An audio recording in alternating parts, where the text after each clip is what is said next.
Everything from clothing to household items are getting more expensive each day. American Giant is about keeping things simple and close to home. They aren't affected by tariffs because their products never leave the U.S. Support American-made tariff-free clothing with American Giant with American Giant. Get 20% off your first order when you use promo code STAPLE20 at american-giant.com. That's 20% off when you use code STAPLE20 at american-giant.com. Hey everybody, I'm Mikey Andersen, and this is Fantasy Avenue, where each week we talk about everything you need to know in the world of fantasy football. Hello and welcome back to Fantasy Avenue, your road to fantasy football victory. I'm Mikey Andersen. Let's get right into it. Before we start the episode, I just want to say some good news and some bad news. Bad news, football team lost in the semifinals. Great job to all the guys on the Gallatin team. Just want to shout them out. It was an awesome season. But there is some good news that comes with that hard loss. We will be doing episodes on Thursday or before Thursdays now, which is sweet. So I won't have practice on Thursday anymore. So this should be the last episode coming out on a Saturday, which will be super nice because it'll eliminate any of the oh wow, he did super bad last week, but really good on Thursday. So sorry if this advice doesn't work. It'll eliminate all that. Should be sweet. I'm super excited for Tuesday and Wednesday episodes. So yeah, let's get into this. Probably our last Saturday episode of the season. And on the note of Thursday, I just want to talk real quick. Had to apologize to my dear friend, Panther friend, Mr. Wingo. He told me to start the Panthers running back there, Dante Foreman. I did not believe it was the right choice with his carry load last week, but Foreman ended up with about 20 points, and that's an above average points. I should have listened to Holden Wingo. Yeah, that's my bad. You know what, I say sorry, but I mean maybe if Holden would have finished listening to my last episode, I would have listened to him this time. So you know what, I have a challenge for everybody. Finish listening to this episode and maybe you'll come on the podcast. Woo. Okay, let's get right into it. We're going to start off with some noticeable news from the last week of NFL football. Shout out a few of the guys I played in the leagues with. Then we'll get into the studs and duds of last week, so individual player performances that were really awesome last week. And then I'll talk about kind of waiver wire pickups I've been picking this week, and we'll finish with a little bit injury news. This has been the layout of the episodes for the last couple. I'm going to try to change that up a little bit once we get the Wednesday episodes to make it a little bit more interesting, and hopefully we'll have some guests on the show, which would be super awesome. So yeah. Also, if anybody wants to be a guest, you probably have a way to contact me. Or if not, go on the Fantasy Avenue Instagram and just shout me out. Give me a heads up, and I consider anybody who knows fantasy football and is interesting to talk to. You can come on the podcast and just talk about football with me.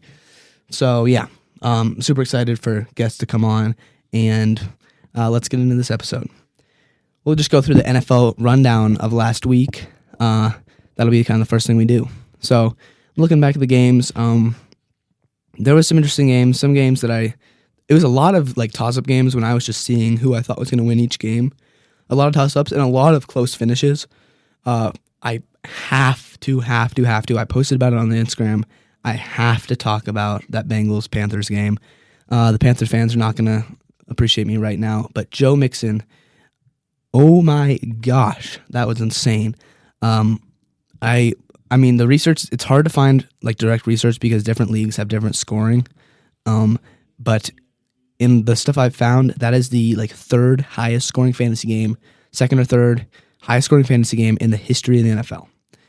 He got, let me look right, 58.1 points. That is the, I believe, third highest fantasy scoring game ever in a standard PPR league. So, wow, that is crazy. That level of production, it was really his coming out game this year. He hasn't had a super big game. He's just been consistently in the teens.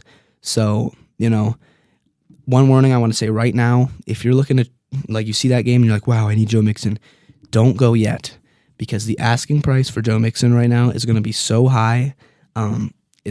You're not going to get enough for what your trading partner is going to be wanting. That's the problem with trading. Both people have to feel like they're getting a good deal. And I mean, like, I'm not trading Joe Mixon. There's no way, because there's a chance that happens. But if somebody is offering me, like, I've seen in a league, I saw Joe Mixon going out, and Justin Jefferson, Aaron Jones, and I think it was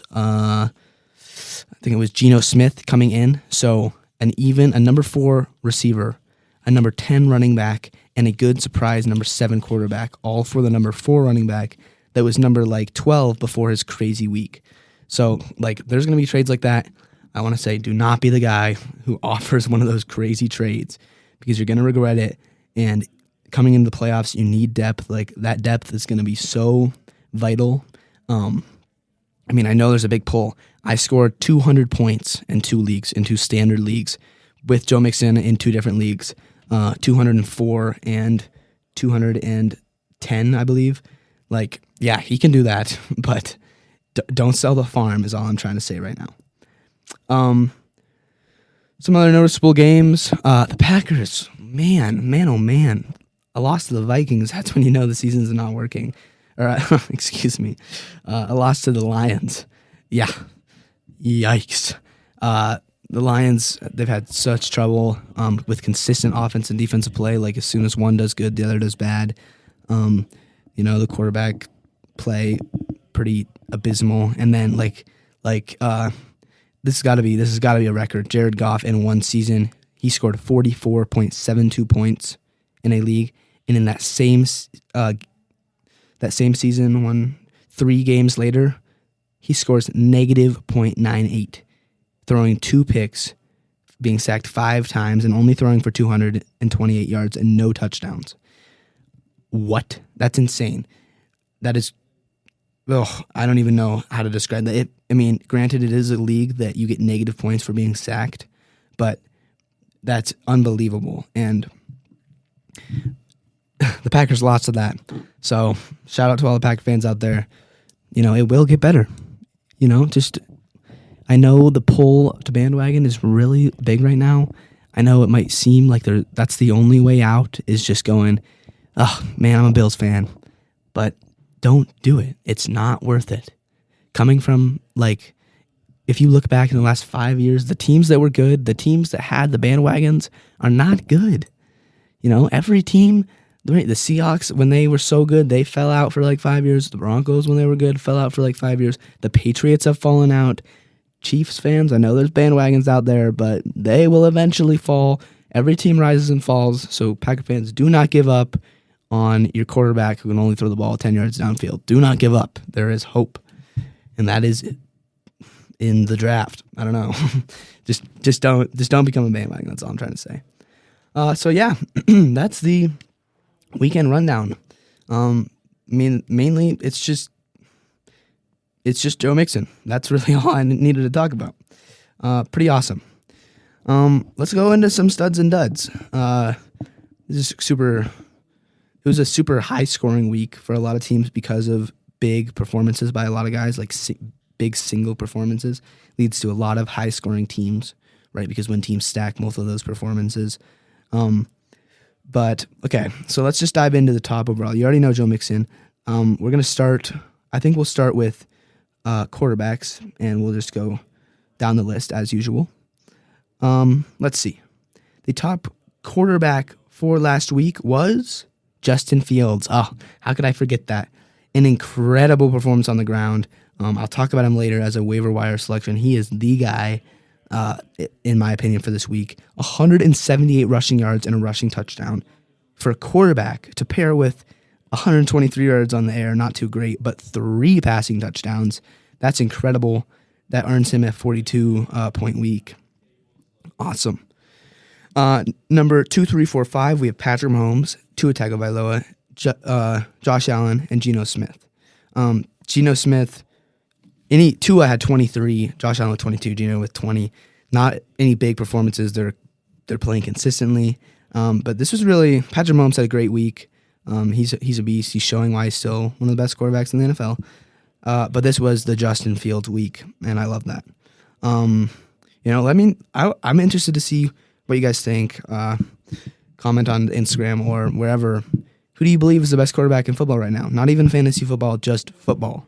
Is Patrick Mahomes? I mean, I think it is a two-man race between Josh Allen and Patrick Mahomes, but there might be other opinions. I'd be interested to see what you say, because there's gonna be like deep recency biased. If you don't know what that is, that's like, what has happened most recently seems like the biggest or the most impressive. So there's going to be recent recency biased to Josh Allen in his last couple seasons, and there's going to be a little distant recency biased to Patrick Mahomes and what he's been in the last 5 years, being one of the best quarterbacks in history in his first 5 years of his career. So I'm interested to see what you guys think. Let me know. Let's go on to running backs. I've already talked about Joe Mixon. I don't need to. I mean, I'll just read off the stats. That's all I really do this time. 153 yards, 4 rushing touchdowns, 58 receiving yards on 4 catches, and 1 receiving touchdown. So 5 touchdowns, a 200-yard performance. Incredible. He doubles the next guy in line. Kenneth Walker with 27.9 points. He doubles the next person in terms of points. Great week for Kenneth Walker. Travis Etienne, Kenyon Drake, that was very unexpected. He had a great week, which kind of led to the kind of downplay of Lamar Jackson. I didn't want to talk about that. I ended up losing by 0.08 points to my friend Mr. Weber, who I was talking about earlier in the season episodes with my trading stories, the great trades that I pulled off. But he ended up beating me. Some of the players that I traded for were actually not active, and Lamar Jackson, who I've been counting on, I had counted on to win that week. I mean, my bench was crazy last week. It was 4 players on bye. 2 of them were included in the Miles Weber trade, and then 2 of them, Jamar Chase and Mike Williams, were out. So that sucked. But anyway, I lost by 0.08 points, 1 yard. It hurt. It hurt just how that Ravens, because I had Lamar and I also had Alvin Kamara. I needed 30 points combined between the 2 of them or something like that. It hurt my soul. Just they wouldn't run with Lamar. That last drive, I was yelling at the TV, run the ball, run 1 yard. And then the Saints actually got the ball back. It was basically game over. They ran one last play. I needed 1 yard with Alvin Kamara, and they ran the ball with a different guy who maybe gets 5 snaps a whole game. Heartbreaking. You can hear the pain in my voice right now. I'm tearing up just thinking about it. Let's just move on. Let's just get back to the top scorers. I don't even know how we got on that track. Oh yeah, Kenyon Drake. Great week for Kenyon Drake. Whatever. Okay. Let's go to wide receivers. Very excited to talk about this. Davante Adams. Now, I'm very excited to talk about this because as a Bronco fan, I hate the Raiders. And even with Davante Adams, with the performance he had coming off his 1.2 point week, he gets 1 catch. He goes for 36.6 and they still lose. And the worst part is at halftime he had 33. They had a commanding offensive setup there against the Jags. The Jags could not stop Davante Adams going in halftime, and then they basically just gave up on it. They're like, no, why throw to Davante? What's the point? It's absurd to me. I don't get it. But 36.6 still for Davante. He had 33 in the first half, and the Raiders found a way to lose that game. Number 2, Tyreek Hill. Number 3, Cooper Kupp. Number 4, Justin Jefferson. And number 5, Christian Kirk. There's one guy in the top 5 that isn't like the rest, and it's Christian Kirk. And this is false. The guys I've been trying to trade, I've been using him as some trade money in my leagues. I've been trying to give him away because I'm just not confident with the consistency of his points. In the last, he started the season with 17, 25, and 19 points. He was on a pace. Then he went for 8, 2, and 9 points. Terrible. Then he went 17, 7, and 21, so now he's up and down. You never know where he is, but he's the 10th ranked receiver in fantasy football. And everybody in my leagues were like, no, we don't want him, whatever. He scores points. He's the 10th ranked receiver in fantasy. So before you guys say he sucks, he's still the 10th ranked. Come on. It's all right. But he had a great week. And I don't know about, I'm going to start him this week because he's been balling. He's been inconsistently balling. And as I've said, I have Jamar Chase and Mike Williams. I'm just looking at one of my leagues. I have Jamar Chase and Mike Williams on my bench out, right? So my receivers is my weak point. And I mean, my receivers is my weak point, but I got the number 10 receiver starting. So check me out. Yeah, I'm going to start him. He's inconsistent, but he can put up points when he wants to. Let's go to tight ends. Who do we got? Oh, the baller, Dallas Goedert. I ended up trading him the day after this 24-point performance because he's a beast, but, that doesn't happen a lot in the season, especially for a tight end that isn't named Travis Kelce or Mark Andrews. So I think it's great, but I wouldn't sell the farm for him. He is a legit starting tight end, and I don't know if he's much more. You just need to find, it's always been my thing, find legit starting tight ends and just roll with them. Find your Zach Ertz, your Hawkinson, your Goddard. You don't need a Kelce, even though Kelce is amazing. He leads all the other tight ends by like 50 fantasy points because Mark Andrews has been up and down this year. And Mark Andrews is still playing well. Like the gap between him and the number 3 Zach Ertz is another 50 or something. It's crazy. You don't need a huge guy like that. You just need a consistent starter, and Dallas Goedert can be that guy. Let's go. I'm just going to look real quick at kicker and defense scores to see if there's anything true, very impactful, and bam, right there. This is going to change based on how your league's scoring, but in this specific league, I had and looking down the list, in a different league, I had the number 2 defense. Number 1 defense last week with a whopping 27 that led to my 210-point performance was the Patriots defense. Awesome. Now they're on bye, so you don't need to worry about picking them up, but they are the number 1 ranked defense in fantasy this year, and they are legit. They know how to stop the run. They're a bend, don't break defense, and they get a lot of sacks and a lot of picks, so they are your guys. The number 2 defense from last week, I just want to shout myself out on this one, the Lions. The Lions are the 31st ranked defense in fantasy, and I just had a feeling because they're really inconsistent and they have a lot of playmakers on that defense who can get picks and stuff. They were playing the Packers, and I was like, I might just bet on the most inconsistent team in NFL history. And bam, I got myself a nice 13 points, the second most points I could have got from a defense last week. So it's awesome. I wouldn't pick the Lions. Honestly, the Packers have turned into the team that I like to follow and pick up guys like defenses as I go. I like to follow,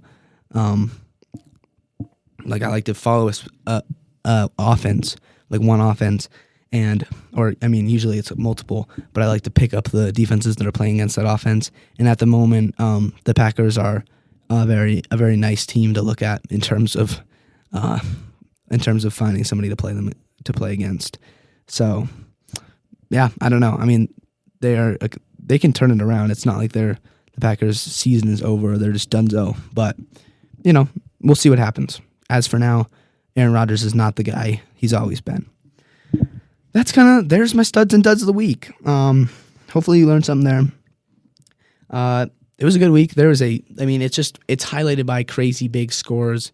I didn't even talk about, okay. I'll go back to receivers for a second because I spent all my time on Devontae Adams. I didn't even talk about my other guy that I had in the same league as Devontae, AJ Brown. Oh, whoops. So I guess I did. I guess I did look at it kind of well. But I just wanted to shout him out anyway. Wait, I'm tripping. Never mind. AJ Brown had this crazy 41-point performance last week. For some reason, I thought it was the same week as the Joe Mixon. That was weird. Okay, well, anyway, just ignore what I was talking about right there. Whatever. AJ Brown's a beast. Let's just leave it at that. Okay, let's get into some waiver wire pickups. These are guys I've been trading for, looking to trade for, or picking up on the waiver wire in the last week. Number 1, it has to be Justin Fields at quarterback.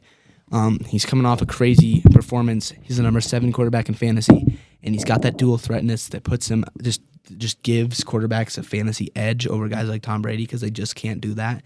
Justin Fields, he's available in a lot of leagues, according to NFL Fantasy. The 8th ranked quarterback. So, if you have a chance to pick him up, because he's probably gone in quite a bit of leagues, to be honest, by this point, if you have a chance, snag him. He is a must get. Another guy I picked up this week, and he's rostered in 98% of leagues, so this is going to be pretty hard. But maybe trade for him is Juju Smith-Schuster of the Kansas City Chiefs. He's playing amazing. The last 3 games, he had 22, 25, and 18. He's really found himself as the number 1 receiver in that offense. Number one wide receiver, not Travis Kelce, in that offense, and I'm all for that. Anybody else? We got Foreman, obviously. I've talked about him enough. He's gonna be rostered. He's only gonna be rostered in 83% of NFL fantasy leagues. He's still available in one in every about 5 leagues, so he's always a good guy to grab. I really like him.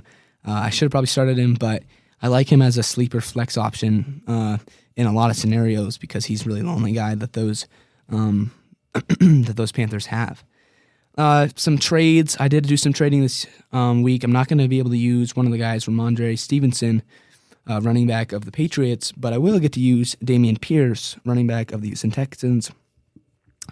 I traded with one of the guys, Wilson, my man Wilson, gave away Alvin Kamara and I believe Curtis Samuel, and I, in return, got Ramondre and Dameon Pierce. I was really playing on Alvin Kamara's huge Week 8 game, in which he scored 42. I traded him after that because I'm like, no, I just don't think it's going to happen again. And then he ended up getting 9 points in Week 9. So I'm happy with that trade.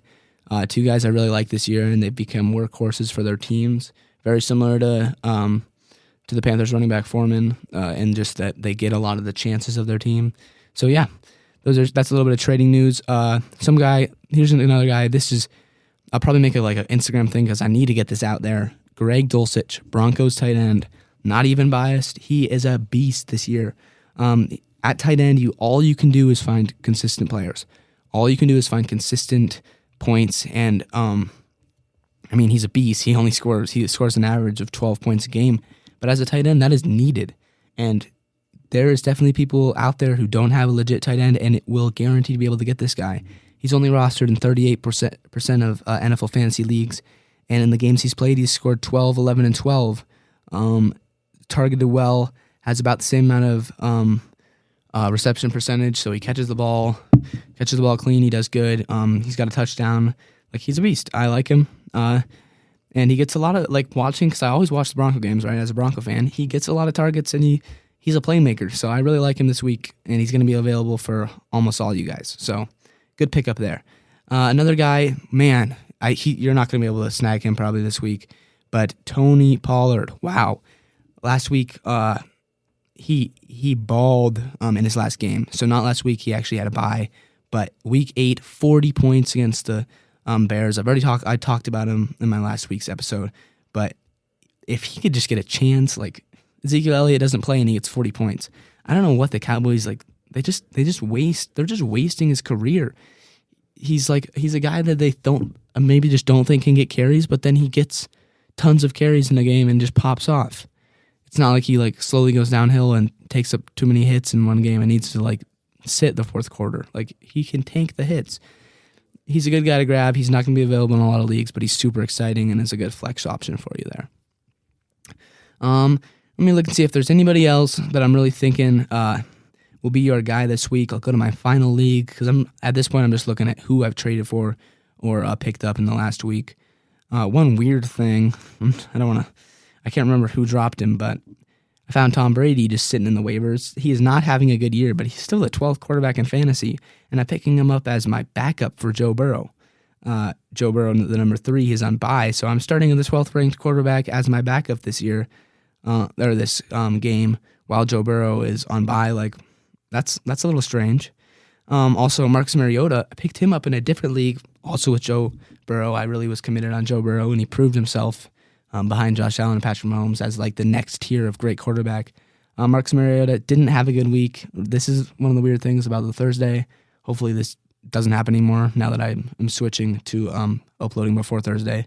He didn't have a great week, only 17.74 points, but he's a guy that I still think remains a viable option as a backup quarterback, and he's the number 9th ranked quarterback in fantasy this year, and no one really knows that. People hear Marcus Mariota and they're like, ooh, but he's not playing bad. So he's an exciting player to me. I have two more, I think. Number 1, A.J. Dillon. A.J. Dillon, the Packers running back. He's a guy, it's not going to be great this week because it looks like Aaron Jones is going to come back. because he doesn't have an injury designation coming into this game against the Cowboys. But A.J. Dillon's a good guy to take a chance on and always have if you just have a bench spot. Like I just had a bench spot in this league because I actually recently made a trade. I'll just get to that in a sec. I had an open bench spot because I gave away more players than I got, so I just got A.J. Dillon just in case. He's always a good guy to just fill a spot on your bench. Last guy I want to talk about here is Khalil Herbert, Bears running back. He did not great in his last game because of just the crazy running by Justin Fields, and he's going to continue to do not great because of the crazy running. He's inconsistent, but he's a good flex option, and he's shown that he can score big games. So take it how you want. Khalil Herbert. Now let's get to that trade real quick, and then I'll go into injury news, and then that'll be it. About a 30-minute episode probably. Let's go to my guy, Jalen Waddle. He is the guy. We're gonna go to him. I traded for this last week. Let me pull up the trade. I love Jalen Waddle, the number 5th ranked receiver in the league right now. And at this point in this league, I have a 6-3 record. I'm first place in my division, 3rd place overall. I'm trying to prepare myself for the playoffs, and I have a lot of guys, good players on my bench that I just don't play, or that I haven't been playing. Right? There's a lot of good guys in this league too available. Like the players I still have on my bench, even after this trade. I'll get to this trade. Noticeable players I still have on my bench: Cortland Sutton, Curtis Samuel, and I do have Greg Dulcich, A.J. Dillon, Tom Brady. I just talked about those. But Cortland Sutton, Curtis Samuel, and Khalil Herbert are all on my bench this week as good flex options, even with this huge trade. So in this league, there's a lot of depth and a lot of depth on my team. So I knew I could get away with this big kind of league team bacon trade. Here, let me pull it up real quick. I'm looking. Here it is. I received Latavius Murray, Broncos running back, who I ended up dropping. It's okay, Actually, no, I didn't drop him. He's kind of my spot filler with A.J. Dillon as a guy that could be good, could be bad, whatever. But the main thing was just throwing in something a little bit something for me, in the Jalen Waddle accusation. I ended up giving away Dallas Goedert, Jamal Williams, Mike Williams, Chargers receiver. That's the big hit, and Jerry Jeudy. Jerry Jeudy, inconsistent. I'm not going to play him. Same with Cortland Sutton, inconsistent. Jamal Williams, pretty inconsistent. He's a good guy, but I had a lot of backups. He's kind of a spot filler. Mike Williams, he was the big name that I was giving away, but he's hurt, and I'm trying to prepare myself for the playoffs by getting a huge name in Jalen Waddle. And then Dallas Goedert. I have in this league Zach Ertz. I already talked about this a little bit. I talked about Zach Ertz in that, I talked about Dallas Goedert and that, like, I traded him, and the next week he just had an average game at best. So I knew that consistency wasn't going to necessarily be there every single week in and out. But I like him, and I love Jalen Waddle, and in this league I still have Zach Ertz, who's been my starter the whole time. I had 2 legit tight ends, so I knew I can get rid of one. Injuries can play a factor. I don't want to let me knock on wood real quick. I don't want to like mess this up by picking these big names, but you know what? It's okay. We got a huge name. He's at my flex. My receivers in this league are nutty. Jalen Waddle, DeAndre Hopkins, and Devontae Adams. I solidly believe I have a top 3 receiver duo, like the best 3 receivers on one team in this whole league by far. So yeah, I'm super happy with that trade. You have to give and take, obviously, but what happens, and I'm happy about it. So that's kind of my trade news. There's a lot of good guys. I named a lot. Feel free to go back in and reload that thing, if you know what I mean. Because there's going to be some changes there. But yeah, let's get into some injury news real quick, and then I'll get in. Then that'll be the end of the episode. About a 30-minute, as I've said. Hop on the Instagram too. Comment about what I've said earlier in the episode, and just follow the Instagram, the Fantasy Avenue. Thanks for listening. Let's talk about some quick injuries, and then I'll get you all out of here. Okay, so I'm just going on the NFL app for this. I'm just looking at the updated rosters, or the updated injury news coming into this week. I hope I haven't seen it yet. This is the first time looking. Like, I look with as I talk about it. So I don't even know. And I mean, some of these players, I know the guys that are on my bench, whatever, Jamar Chase, all that. But I don't know how about other guys. It's always good to know injury news. Not the most flashy thing, but I like to end with just a chill. I'm naming all the guys, so whatever. This is big news to start off. Wow, questionable is Josh Allen. I'm just, in my experience, a huge big name quarterback like that probably will play. But I know 100% of leagues have him, right? Like somebody in every single person that's listening to this, their league, or even if you don't even have a fantasy league and you just know fantasy football, Josh Allen not playing could be big. There is quite a bit of injuries. Just looking down the list, questionable. You probably don't have him. Titans quarterback Ryan Tannehill. He's not been having a great fantasy season, but that is it. Quarterbacks especially can super affect other teams or other players, on teams. That bodes really well for Derrick Henry because they'll probably just run, even against that strong Broncos run defense. But it could affect receivers on the Titans. They don't have a lot, but it's always good to know. And that's also a bit of a boost to the Broncos defense. Questionable Ezekiel Elliott with a knee injury. I've heard that he's going to play. I saw on a different page that he's likely to play, but big news for Tony Pollard, and that's why, have him ready if you have him. If no one in your leagues have him, pick him up right now because he's having a good year, but have him on standby because that could be a big thing. And a lot of questionables, a lot of these will end up just not mattering. But questionable Kyler Murray and Matthew Stafford in the Arizona Cardinals versus Los Angeles Rams game. Two quarterbacks, you probably don't. Stafford's not having a great fantasy year, but Kyler Murray is. And again, two big name quarterbacks playing in a big game, probably not going to affect much there. But it's always good to know. And you never know. Like you want to watch if you own Kyler Murray in a league, you want to watch that because that could be a big deal. And then finally, tough news for the Los Angeles Chargers again. Keenan Allen and Mike Williams are both out. I can't remember the other Chargers receiver's name, and their tight end, Everett, their tight end. Can't remember I want to say Josh something.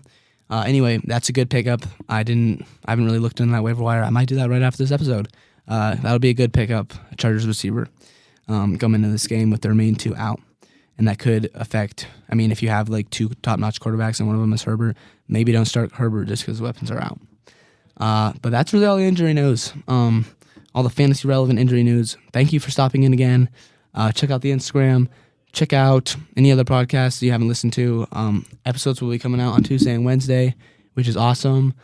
Thanks for stopping in. I'm Mikey Andersen. This was Fantasy Avenue, and I'll see you guys later. Peace.